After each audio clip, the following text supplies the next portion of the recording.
अस्सलाम वालेकुम दोस्तों, मेरा नाम है अली वर्ष रमेश की तरह मौजूद है दाऊद और आप देख रहे हैं इस वक्त क्रिकेट लवर अली शो को। कैसे देखना तो दोस्तों लोग से बात करने जा रहे हैं, बात करेंगे जी आज आपके साथ टॉप क्रिकेट न्यूज का सेगमेंट आपसे शेयर करेंगे। नंबर 1 पे आप लोग से बात करने जा रहे हैं, जो हमारे पास अपडेट आ रही है वो आ रही है पाकिस्तान टीम के हवाले से। पाकिस्तान टीम जो है वो कैंडी पहुंच चुकी है, कब प्रैक्टिस सेशन है, क्या कहानी है वो आपको बताएंगे। बात करेंगे सियालकोट के हवाले से, दिवालिया निकल गया भाई उनका, अभी तो भाई कुछ हुआ ही नहीं, अभी तो बस सिर्फ इन्होंने आगे चस्के लिए और आगे सिर्फ टीम ही खरीदी थी, क्या बना, लेकिन उस ओनर ने टीम दोबारा जो है वो परचेज कर ली है, उसने शेयर्स ले लिया है बिल्कुल, जिसके लिए पूरा पाकिस्तान खड़ा हो गया था कि यार इस बेचारे को मिलना चाहिए, जिस तरह इसने जो है बिड की थी।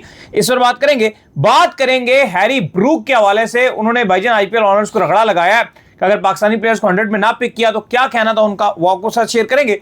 क्या मैक्सवेल हो रहे हैं रिटायर्ड, ये क्या स्टोरी है वो भी आप लोग साथ शेयर करेंगे। और बात करेंगे इंडिया वर्सेस साउथ अफ्रीका, मुकाबला, बड़ा मुकाबला इस वक्त जो इंडिया में जारी है, कुछ उस पर भी बात करेंगे। तो अगर आप हमारे चैनल पर पहली बार आए, चैनल को अभी सब्सक्राइब करें और साथ लेकर बेल आइकन बजाना। बात का खास करते हैं नंबर 1 खबर के साथ जो हमारे पास आ रही है। तो दाऊद साहब, पाकिस्तान की जो टीम है वो कैंडी पहुंच चुकी है। कल उनका जो है पहला प्रैक्टिस सेशन रखा गया जो दोपहर 3 बजे से 5 बजे तक जो है वो कैंडी में शेड्यूल है। कल पाकिस्तान जो अपना पहला प्रैक्टिस सेशन जो है वहां पे करेगा। देखिए, पाकिस्तान टीम आज पहुंच गई कैंडी पाले केले में, जहां पर पाकिस्तान अपना पहला मैच अगेंस्ट इंग्लैंड खेलेगी। हमने देखा कि बड़ा जबरदस्त किस्म का वेलकम किया गया, होटल में झंडों के साथ, पाकिस्तानी फ्लैग के साथ पाकिस्तान टीम को वेलकम किया गया और सारे जो प्लेयर्स हैं उनको जो आप कहते हैं खुश आमदीद कही बड़े अच्छे तरीके से। एक जो मुकामी आप कहते हो कि ढोल भी बजाया गया और जिस तरह से वो सेलिब्रेट करते हैं, उन्होंने जबरदस्त किस्म का वेलकम किया। पाकिस्तान टीम आज आराम करेगी क्योंकि पहुंची है। कल पाकिस्तान टीम बाकायदा तौर पर कैंडी में पाले केले में अपनी प्रैक्टिस का आगाज करेगी। अली साहब, खुशखबरी है पाकिस्तान के फैंस के लिए और वो गुड न्यूज ये है कि पाकिस्तान जैसे कैंडी में पहुंची है, अगला एक हफ्ता कैंडी पाले केले में बड़ा अच्छा मौसम दिखा रहा है। हल्की हल्की बारिश की कल फोरकास्ट है, कल मंडे है, कल हल्की हल्की बारिश बता रहा है। बीच में आप कह लो आधा पौना घंटा 1.5-2 घंटे शायद बारिश आ जाए, लेकिन हल्की बारिश है। लेकिन मैच डेज में खास बारिश नहीं है, और अगर बारिश आती भी है बीच में कोई हल्की फुल्की अगर बता भी रहा है तो वो ऐसी बारिश नहीं है कि मैच को मुतासिर करे। तो बड़ी गुड न्यूज है। आगे आने वाले दिन कैंडी, वैसे नॉर्दर्न एरिया है, कैंडी में ज्यादा बारिशें होती है, लेकिन अच्छी खबर यह है कि कैंडी तो बिल्कुल ड्राई और सनशाइन है अगला एक हफ्ता। ये बड़ी अच्छी खबर है हमारे लिए, बिल्कुल बड़ी पॉजिटिव न्यूज है भाई हमारे लिए। खैर, इसके बाद जो अपडेट आ रही है हमारे पास वो आ रही है सियालकोट के हवाले से। तो सियालकोट स्टैलियंस के ऑनर बड़े डैशिंग तरीके से डस्ट करते हुए आए और सही उन्होंने आकर जो टीमों की कीमतें लगाकर जो है वो टीमों को जो है वो एंगेज किया, टीम जो है वो हासिल करने की भरपूर कोशिश की। बाद में कभी एक को शेयर बेचे, कभी दूसरे को शेयर बेचे, इन तमाम तर चीज़ों के चलते जो है वो अब मामलात यहाँ आ गए कि सियालकोट स्टैलियंस जो है वो भाईजान जो नए नए लड़के नहीं आए थे, यंग बच्चे, जिनका जो है पूरे पाकिस्तान जो है कह रहा था, गौर शाह जो बेचारा बड़ी अच्छी जो है वो आप कह लेंगे बिड कर रहा था, और एंड में जब उसके हाथों से टीम निकली तो उसकी आंखों में आंसू आ गए और पूरे पाकिस्तान ने कहा कि यार इसको टीम मिलनी चाहिए और इसके पास टीम आनी चाहिए। बाद में वो हमें दिखा भी, इवन जो है वो जब कोयटा के साथ बैठा हुआ दिखा जब हमारा ऑक्शन जो है वो हो रहा था। तो अब अच्छी खबर यह है कि 98% जो शेयर हैं वो गौर ने ले लिए हैं और टीम जो उनके पास जा रही है। तो सब देखिए, मैं बहुत पहले से बात ये कर रहा था कि जो ओजी ग्रुप है, ये जो हमजा मजीद है, ये प्रॉपर्टी डीलर्स हैं। इन्होंने पैसा तो लगा दिया, बोली तो लगा दी थी, लेकिन मैं उस टाइम ये बात कर रहा था कि ये लंबा पीएसएल में नहीं चल सकेंगे क्योंकि इनके बिजनेस में अगर आप देखो तो फ्लैट्स और वो बेच रहे थे, आपको पता है वो भी नौसरबाजियां करके शायद ये बेच रहे थे कि ठीक है बेच दिया, ठीक है आधे पैसे ले लिए, ये कर दिया वो कर दिया। 185 करोड़ देना इनके बस की बात नहीं थी और इन्होंने शुरू से ही धांधली बनाकर रखी। वो होता है ना कि झूठ सच बोलकर, वो जो कराची की ज़बान में बोलते हैं टोपी बनाना, तो इन्होंने शुरू से ही टोपी बनाई हुई थी पीसीबी को। जरा इनकी जरा चट्टे घट्टे सुन लीजिए कि इन्होंने शुरू से क्या किया। इवन अब हमें पीसीबी के जरिए से एक बात पता चली है अली साहब कि जो स्टार्टिंग में जो बैंक गारंटी दी थी पीसीबी ने, जो बिड करने आया था उससे बैंक गारंटी मांगी थी, उसमें भी इनके लिए बड़ी मुश्किलात थी। ये इवन बैंक गारंटी भी नहीं दे पा रहे थे उस टाइम भी, लेकिन इन्होंने उस टाइम बस बोली लगा दी और उसके बाद खूब अपनी जो मशहूरी की, टिकटॉक पे, इंस्टाग्राम पे, फेसबुक पे, हर जगह अपने आप को खूब मुबारकबादें ली। इनको मुबारकबादें भी जो प्रॉपर्टी डीलर्स नहीं दी। अच्छा, मजे की बात यह है कि वहीं पर ये खूब सुरखुरू हुए जाके कि देखो जी ये हो गया जी, हमने वो कर दिया, हमने ये कर दिया। इनका जो प्लान था वो आप सुन लीजिए। इनका प्लान ये था कि हम बोली लगाएंगे और हम जल्दी जल्दी बड़े बड़े इन्वेस्टर जो होंगे उनसे पैसे पकड़ लेंगे। वही जो काम होता है कि अभी जगह बनी नहीं है, बस अनाउंस करके पैसे ले लो। जमीन अभी ली है और अभी वो प्लाजा खड़ा नहीं किया और पहले पैसे इकट्ठे कर लिए। यही स्ट्रेटजी इनकी यहां पर भी थी, सिंपल वही कि ये बस हमने एक टीम का मतलब है कि हमने जमीन ले ली और एकदम हम बाकी जो इन्वेस्टर होंगे उनसे पैसा पकड़ लेंगे और हम 100% प्रॉफिट में जाएंगे। लेकिन इनका प्लान ऐसे फ्लॉप हो गया कि पहले जो कामिल खान थे उनको लगा कि मजा नहीं आ रहा, सबसे पहले वो यहां से स्विच कर गए। 20 जनवरी को दाऊद साहब उन्होंने जो है वो आप कह लेंगे 8 जनवरी को जो है इन्होंने 185 करोड़ की टीम खरीदी। 20 जनवरी को एक पार्टनर जो है पहला इलादा हो गया, जो इन्होंने भी बताया आपको कि कामिल खान 20 जनवरी को जो है वो निकल गए। फिर 20 जनवरी कह रहा हूं, 9 फरवरी को फिर इन्होंने ओजी ग्रुप ने जो 75% जो शेयर है ऑस्ट्रेलिया के अल्फा स्पोर्ट्स को जो है वो बेच दिए, बिल्कुल उनको फ्रोक कर दिया। मोहम्मद शाहिद है उनको ले लिया, लेकिन उनको भी प्रेस कॉन्फ्रेंस इन्होंने उनकी करवा दी, हमने दे दी और इवन अमाउंट उनसे नहीं ली। बाद में उन्होंने कहा कि भाई आपने तो गलत कर रहे हो, आप तो और शेयर भी बेच रहे हो। उन्होंने पीसीबी को इनकी शिकायत लगा दी और पाकिस्तान की हुकूमत से कहा कि ये तो नौसरबाजी कर रहे हैं भाई ओजी ग्रुप वाले हमजा मजीद। वहां पर बाद में उन्होंने कहा नहीं ऐसी कोई बात नहीं है, ये नहीं है, वो नहीं है, फलाना नहीं है। लेकिन उसके बाद अली साहब अब जब पीसीबी ने कहा कि अपने आप वाजिबात अदा करो, अब पीएसएल सर पर आ गया है, आप अपनी टीम के पैसे अदा करो, तो इनके पास पैसे नहीं थे। और बाद में पता चला कि ये पहले भी डिफॉल्टर हो चुके थे। शर्म की बात है, पीएसएल को ये दाग करने के लिए आए थे। दूसरी तरफ अली साहब हैदराबाद के जो फवाद सरवर साहब हैं, अपडेट आई, पीसीबी ने कंफर्म किया एक दिन में उस बंदे ने जो 175 करोड़ देना था वो उसने पीसीबी को दिया, भाई ये लो। असल में वो अकेला था और जेन्युइन था, वो जेन्युइन बंदा था जो हैदराबाद का फवाद सरवर साहब अकेला भी था। ये सारे जो है ना, ये सारी बस पैसे जो नहीं थे। और भाई वो तो मैंने बार बार आपको बताता हूं कि वो कामिल तो यार ठीक ठाक बंदा है। कामिल ऑलरेडी जो है उस लीग में इन्वेस्टर है जो आपकी इंग्लैंड में खेली जाती है, जिसमें इस बार इंडिया ने रोला डाल दिया था। वो लेजेंड्स की जो लीग है, इंडिया ने पाकिस्तान का मैच नहीं खेला था। कामिल तो अच्छा लेकिन कामिल खान साहब जो वो 100% उसके साथ नहीं थे ना, शेयरिंग पे थे। वो फुल पार्टनर थे। मेन कामिल खान की हमेशा रिपोर्ट हमने ये सुनी है, उसके बारे में जितनी भी आई है वो बंदा ठीक है। लेकिन मेन हमजा मजीद थे जो ऑनरशिप थे, वो उनके साथ खाली आए हुए थे। अब रूल ये होता है कि आपका जो मेन ऑनर होता है वो 3 साल से पहले 100% जो शेयर्स है वो मुंतकिल नहीं कर सकता।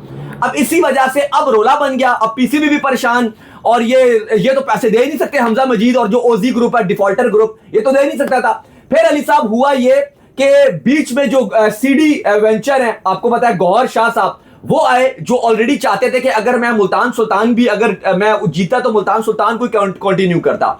वो फिर आगे उन्होंने कहा कि भाई इसके शेयर मुझे दे दो। और अब खबर यह है कि 90% से ज्यादा जो शेयर्स हैं वो उन्होंने ले लिए, क्योंकि अगर आप देखो तो 100% शेयर्स की मुंतकिली नहीं हो सकती, जो कॉन्ट्रैक्ट है पीसीबी का। इसलिए कुछ परसेंट जो शेयर है, गालिबन 8, 7, 10% जो शेयर है वो ओजी ग्रुप के पास ही रहेगा। लेकिन अब ओनरशिप जो है वो गौहर शाह साहब के पास आ गई है, जिसका साफ ये मतलब है कि पॉसिबली तौर पर, ये सुन लीजिए आप, बड़ी खबर ये है कि पॉसिबली तौर पर सियालकोट स्टैलियंस स्क्रैप की जा सकती है, सियालकोट स्टैलियंस रिमूव की जा सकती है। ऑलरेडी मोहसिन नकवी और पीसीबी भी चाहते हैं कि जो मुल्तान है उसको साउथ की नुमाइंदगी के लिए लाया जाए। लेकिन कैसे लाया जाए? तो भाई सीडी वेंचर्स जो सेकंड नंबर पे बिड करके खत्म हुई थी, जीत नहीं सकी थी, अब उसको चूंकि सियालकोट के 90% शेयर दे दिए, गौर बिल्कुल जो गौहर साहब हैं, तो अब सीडी वेंचर और गौहर शाह जो है पॉसिबल तौर पे सियालकोट का नाम दोबारा से रीशफल करे, रीनेम करे। ये ऑनर के पास राइट हासिल है ना, पहले ही बताया हुआ था कि ऑनर के पास राइट हासिल है, वो जो भी फ्रेंचाइज लेगा उसका नाम वो अपनी मर्जी से जो है वो रख सकता है। तो ये बड़ी खबर है, ये अपना नाम जो है चेंज तो भी कर सकते हैं। मुल्तान सुल्तान जो साउथ वाले फैंस काफी परेशान थे, काफी नाराज थे, काफी गुस्सा कर रहे थे कि हम पीएसएल का बाइकआउट करेंगे। भाई मुल्तान के फैंस और साउथ के फैंस, आपके लिए तो है खुशखबरी कि आपको सियालकोट स्टैलियंस रीनेम होकर शायद दोबारा मुल्तान होकर मिल जाए। लेकिन अली साहब सियालकोट के लिए बुरी खबर है। नहीं, बिल्कुल बुरी खबर है। और यकीन करें जब भी इन्होंने नाम सजेस्ट किया ना सियालकोट स्टैलियन, और जिस तरीके से उन्होंने टीम ली, मैं भी बड़ा खुश हुआ, ये भी बड़ा खुश हुआ। एक लेगेसी थी इमरान नजीर वाली, वो सियालकोट स्टैलियंस वाली, हर चीज इनके पास थी, ब्रांडेड वैल्यू पहले से बन गई थी यार सियालकोट स्टैलियन। लेकिन एंड में जिस तरह की इन्होंने हरकत आगे की, तो बड़ी घटिया किस्म की हरकत जो इनकी तरफ से देखने को मिली। प्रॉपर्टी डीलिंग वाला काम किया ना कि बस खुद पैसे जेब में टका नहीं था, बस बोली लगाने आ गए कि जैसे वो एक सोसाइटी बनाते हैं कि जमीन प्लाजा बना नहीं अभी, उसमें फ्लैट पहले ही बिकना शुरू, पहले से फ्लैट बेचना शुरू कर दो और आपको कि जब पैसा आएगा इन्वेस्टर का उससे हम आगे चलाएंगे। वही वाला इन्होंने पीएसएल में भी किया और गंद बचाना शुरू किया।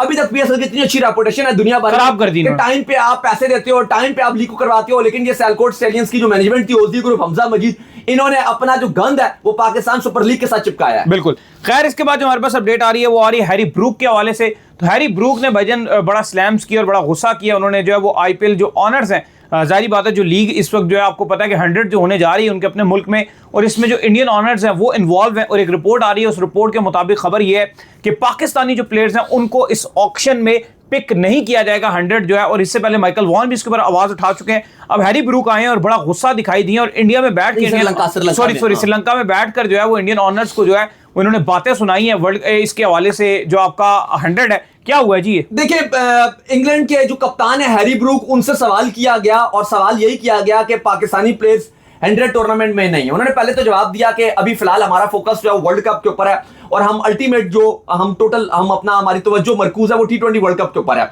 बहरहाल उन्होंने साथ कहा कि Pakistan have been a great nation for many years and have some awesome players, some of the best players in the world. वो कहती है कि शर्म की बात होगी अगर पाकिस्तानी प्लेयर्स टूर्नामेंट में नहीं आते। वो कहती है it would be a shame not to see some of them in the 100। उन्होंने कहा कि ना सिर्फ पाकिस्तानी प्लेयर्स एक कॉम्पिटिटिव क्रिकेट खेलते हैं टूर्नामेंट में आके, बल्कि आपको ग्राउंड के अंदर एक्स्ट्रा क्राउड भी लेकर आते हैं, क्राउड पुलर्स भी हैं। और 50 से 60 पाकिस्तानी प्लेयर्स मैंने सुना है कि 100 के लिए अपने आप को उन्होंने रजिस्टर्ड किया। अगर पाकिस्तानी प्लेयर्स को नहीं पिक किया जाता और आईपीएल के ऑनर्स इस तरह की हरकत करते हैं, तो उन्होंने बोला है कि मैं समझता हूं कि ये एक शर्म की बात होगी। ये एक ऐसा स्टेटमेंट था जो पूरे के पूरे भारतीय मीडिया में आग बनकर फैला। सबसे पहले क्रिक बज़ ने इस इंटरव्यू को छापा, और उसके बाद इंडिया के जो बड़े बड़े आउटलेट्स हैं, चाहे वो हिंदुस्तान टाइम्स हो, चाहे वो इंडिया टुडे हो, चाहे वो जी न्यूज हो, सबको मिर्चें लगाई। याद रहे कि आईपीएल के ऑनर्स ने 4 100 टूर्नामेंट की टीम्स जो है वो एक्वायर कर ली हैं, और टेलीग्राफ और बीबीसी ने यह खबर छापी थी कि पाकिस्तानी प्लेयर्स को ये नहीं पिक करेंगे। जिसके बाद सबसे पहले माइकल वॉन ने आवाज उठाई थी और उन्होंने कहा था कि ये ईसीबी की लीग है, ईसीबी को खुद सामने आना चाहिए और ऐसे आईपीएल के ऑनर्स के हाथों डिक्टेटरशिप नहीं लेनी चाहिए, बल्कि अपने रूल्स जो लागू होने चाहिए। और अगर इंग्लैंड डाइवर्सिटी की बात करता है तो ये आईपीएल के रूल्स लागू नहीं होने चाहिए कि फला फला एक कंट्री के अगेंस्ट आप कहते हो कि हम उनके प्लेयर्स को नहीं पिक करेंगे। और अब ये बड़ी खबर, और आज इंग्लैंड और श्रीलंका का मैच भी था। इंग्लैंड के कप्तान हैरी ब्रूक की टीम ने श्रीलंका को शिकस्त भी दी और अपने लिए थोड़े से जो चांसेस है सुपर 8 के वो भी करीब गए हैं। और अली साहब जी, कल स्टेटमेंट इनका आया था जिस पर उन्होंने साफ साफ कह दिया कि ये एक शर्म की बात होगी अगर पाकिस्तानी प्लेयर्स को आप नहीं पिक करते हो 100 टूर्नामेंट के लिए। अली साहब, ये तो बड़ा स्टेटमेंट है। नहीं, बड़ा स्टेटमेंट है। एक करंट खिलाड़ी ने इतना बड़ा स्टेटमेंट उठा दिया है, इंग्लैंड के कप्तान ने इतना बड़ा जो है स्टेटमेंट उठा दिया है, माइकल वॉन जो है वो ऑलरेडी इसके ऊपर जो है बात कर चुके हैं। तो ये एक बहुत ही बड़ा और पॉजिटिव स्टेटमेंट जो है वो देखने को मिला है। खैर दाऊद साहब, इसके बाद जो हमारे पास खबर आ रही है वो खबर आ रही है मैक्सवेल के हवाले से। तो क्या अपडेट है भजन, ये मैक्सवेल का क्या सीन चल रहा है? कोई रिटायरमेंट की तरफ कहानियां चल रही हैं, क्या सीन है? क्योंकि वैसे तो लग रहा है कि जो उनकी क्रिकेट है T20 की वो खत्म हो चुकी है। देखिए, इस टाइम अगर आप देखो तो ऑस्ट्रेलिया में ऑलरेडी खबरें आ रही हैं कि ऑस्ट्रेलियाई टीम अब क्योंकि पहुंच रही है, पहुंच भी बल्कि गई है ऑस्ट्रेलिया में, और वहां पर पोस्टमार्टम तो किया जाएगा। और खबरें ये आ रही हैं ऑस्ट्रेलियाई मीडिया के मुताबिक 2 से 3 खिलाड़ी अपनी रिटायरमेंट अनाउंस कर सकते हैं। खैर, मैक्सवेल का तो हम आपको पहले भी बता रहे थे कि वो रिटायरमेंट दे सकते हैं। अभी आपको पता है कि हैदराबाद की जो किंग्समैन टीम है उसने बड़ा जबरदस्त, मैक्सवेल एक करंट बड़ा नाम है, जो अगर आप करंटली जितने स्टार प्लेयर्स पीएसएल में खेल रहे हैं सबसे बड़ा नाम ग्लेन मैक्सवेल है। और एक बड़ी अमाउंट में हैदराबाद जो किंग्समैन है उन्होंने मैक्सवेल को पिक किया और अपनी टीम के अंदर डाल दिया, और पूरा पीएसएल इस हवाले से खुश हो गया कि भाई अब मैक्सवेल भी हमें इस पीएसएल में खेलते हुए नजर आएंगे। लेकिन अली साहब, मैक्सवेल ऑलरेडी इस T20 वर्ल्ड कप के बाद अगला जो वर्ल्ड कप है वो 2028 में है। ओडीआई को वो खैर बात कह चुके हैं, टेस्ट वो खेलते नहीं है। तो अब खबरें ये आ रही हैं कि मैक्सवेल अगले चंद हफ्तों में या चंद डेज में अपनी रिटायरमेंट अनाउंस कर सकते हैं। साथ साथ ऑस्ट्रेलियाई मीडिया तो यहां तक भी रिपोर्ट कर रही है कि स्टोइनिस के हवाले से भी खबरें हैं कि मार्कस स्टोइनिस भी T20 वर्ल्ड कप के बाद रिटायरमेंट दे सकते हैं। और इवन तो कहा जा रहा है कि एक और भी बड़ा नाम है जो T20 क्रिकेट को खैर बात कह सकता है। लेकिन ऑस्ट्रेलियाई जो सिलेक्टर हैं कल वो आए थे और हेजलवुड और पैट कमिंग्स को डिफेंड करते हुए नजर आए। उनका मानना यह था कि अगर, क्योंकि ऑस्ट्रेलिया में भी ना बहुत क्रिटिसाइज किया जा रहा है कि इन दोनों ने आईपीएल को प्रायोरिटाइज किया और इसकी वजह से टीम बाहर होगी, तो उन्होंने कहा कि अगर आईपीएल पहले होती और वर्ल्ड कप बाद में होता तो मैं आपको लिख कर देता हूं कि हेजलवुड और पैट कमिंग्स आईपीएल को छोड़ देते। याद रहे कि इसलिए भी इन दोनों को खूब क्रिटिसाइज किया जा रहा है क्योंकि 2025 की जो चैंपियंस ट्रॉफी थी उनमें भी इन्होंने ऑस्ट्रेलिया को लेट डाउन किया। 2026 के T20 वर्ल्ड कप में भी इन्होंने ऑस्ट्रेलिया को लेट डाउन किया, और ये आईपीएल 2025 भी इन्होंने पूरा खेला, और 2026 का जो आईपीएल उससे पहले भी ये फिट हो जाएंगे। और इनके कंपैरिजन में जो मिचेल स्टार था उसने कभी भी ऑस्ट्रेलिया को लेट डाउन नहीं किया। वो इतना, मैंने उसका टाइम देखा, इवन वो आईपीएल नहीं खेलता था अपने आपको वर्ल्ड कप के लिए, जो वो प्रिपेयर करता था आईपीएल वो छोड़ के टेस्ट क्रिकेट के ऊपर जो फोकस कर रहा होता था। उसने कभी लेट डाउन नहीं किया था। और अब वो क्योंकि T20 से रिटायर्ड हो गए हैं, मुझे लगता है कि स्टार को ये वर्ल्ड कप खेलने के बाद रिटायर्ड होना चाहिए। हाँ, एक वर्ल्ड कप खेल लेते। क्योंकि जब आप इतना एंड पर आकर बिल्कुल वर्ल्ड कप के सिर्फ 3 महीने पहले उन्होंने रिटायरमेंट अनाउंस की थी, मैं समझता हूं कि ये वर्ल्ड कप खेलते और इसके बाद वो रिटायरमेंट देते और फिर असल में थोड़ा सा इंडिया में भी था ना वर्ल्ड कप, उनको था कि कहीं रगड़ा सा आता ही ना लग जाए। इंडिया में उनकी बेचारों की उस तरह से फॉर्म भी नहीं रहती। मेरा तो मानना है अगर ऑस्ट्रेलिया में होता या कहीं और होता तो लाजमी वो ये वर्ल्ड कप खेलते। खैर, इसके बाद मिलर ने ट्रैश कर दिया इंडिया को भाई। इसके बाद जो खबर आ रही है वो आ रही है इंडिया और साउथ अफ्रीका के हवाले से। तो जब आज टॉस में जो है साउथ अफ्रीका जब पहले बैटिंग करने के लिए आया तो कहानी ये सामने आई कि शुरू में अर्ली विकेट्स गिर गए और 3 विकेट जो है वो एकदम गए। डिकॉक भी गए, मार्करम भी गए, रिकल्टन भी गए, लेकिन उसके बाद क्या पारी खेली है भाई मिलर ने, और साथ उनका जो है वो निभा रहे थे मिलर और ब्रेविस, और दोनों मिलके क्या कुट चाड़ के रखी है मिलर ने। भाईजान ये तो मैच को अवे लेकर जा रहे हैं भाई। जिस तरह स्टार्ट हुआ तो एक टाइम पर ऐसा फील आया, देखिए जब मैच स्टार्ट हुआ तो मार्करम जल्दी गए अर्शदीप के हाथों, फिर बुमराह ने जो स्पेल डाला ऐसे लगा कि अहमदाबाद को जो क्राउड था वो बू बू करना शुरू हो गया और साउथ अफ्रीका एकदम से भीगी बिल्ली साबित हुआ। विकेट पे विकेट गिरना शुरू हुए। डिकॉक 6 रन बनाकर अपना एक स्टंप उड़ा बैठे, फिर रिकल्टन बुमराह को एक फजूल सा शॉट मारते हुए एक्स्ट्रा ओवर अटैक करते हुए अपनी विकेट दे गए और 12 पे 2 और 20 पे साउथ अफ्रीका के 3 खिलाड़ी पवेलियन जा चुके थे। फिर वापसी हुई किलर मिलर की, मैदान के मिडल में आए किलर मिलर और रेस्ट इज हिस्ट्री। मिलर ने दे दनादन भारतीय बॉलर्स की धुरगत बना दी। साथ उनके निभाया डिवाल्ड ब्रेविस ने। भाई वरुण चक्रवर्ती को एक ओवर में 17, हार्दिक पांड्या को तहस नहस कर दिया, वरुण चक्रवर्ती को तहस नहस करके रख दिया, वाशिंगटन सुंदर का भी भुरगस बनाया, शिवम दुबे को भी आपको के ऐसा हाशर नशर कर दिया, ऐसा हाशर नशर किया कि उनको भी शॉक करके रख दिया। छक्कों की बारिश देखने को मिली। अली साहब, डेविड मिलर ने 3 छक्के और 7 चौकों की मदद से 34 गेंदों पे 63 रन की शानदार नॉक खेली। बाद में आके स्टब ने भी जबरदस्त किया। एक टाइम पर ब्रेविस भी बड़ा अच्छा उन्होंने भी अटैक किया, 3 छक्के और 3 चौके मारे और इंडिया को एक जेन टोटल साउथ अफ्रीका ने चेस करने के लिए दे दिया। यह याद रखा जाए कि इंडिया और साउथ अफ्रीका 2024 के T20 वर्ल्ड कप का जो आपका मैच था उसके फाइनलिस्ट थे। इसको क्लैश ऑफ द टाइटन भी कहा जा रहा था क्योंकि सुपर 8 का यह पहला मुकाबला है और अगर यहां से इंडिया इस टारगेट को चेस करने में नाकाम रहता है जो कि जेन टोटल साउथ अफ्रीका ने बोर्ड पे लगा दिया। अली साहब, चेस करना आसान नहीं है। मैं मानता हूं कि ड्यू आएगा, इंडिया घर पर खेल रहा है, विकेट भी ठीक ठाक फ्लैट नजर आ रहा है, लेकिन अगर आप भारत के ऊपर से अभिषेक शर्मा और ईशान किशन इन दोनों को पकड़ते हो तो पूरी बाकी इंडियन जो बैटिंग है वो कोलैप्स करने की सलाहियत रखती है और साउथ अफ्रीका की बॉलिंग में दम भी है और इस टाइम शदीद प्रेशर नजर आ रही है। दूसरे मैच की अगर आप बात करो जो श्रीलंका और इंग्लैंड का खेला गया था वो हमने आपके साथ लाइव भी जुड़े थे। अफ्तार के टाइम इंग्लैंड ने बिल्कुल ही श्रीलंका को तहस नहस कर दिया। इवन तो एक टाइम पर लग रहा था कि शायद श्रीलंका ने इंग्लैंड को पकड़ लिया। 146 क्या होता है यार? लेकिन श्रीलंका की बैटिंग बहुत ही बेकार रही, बहुत ही बैटिंग की, बिल्कुल फारिग और आसानी मैच जो है एक मार्जिन के साथ इंग्लैंड ने उस मैच को अपने नाम कर लिया। तो चलिए उम्मीद करते हैं आज हमारे शो आपको आएगा।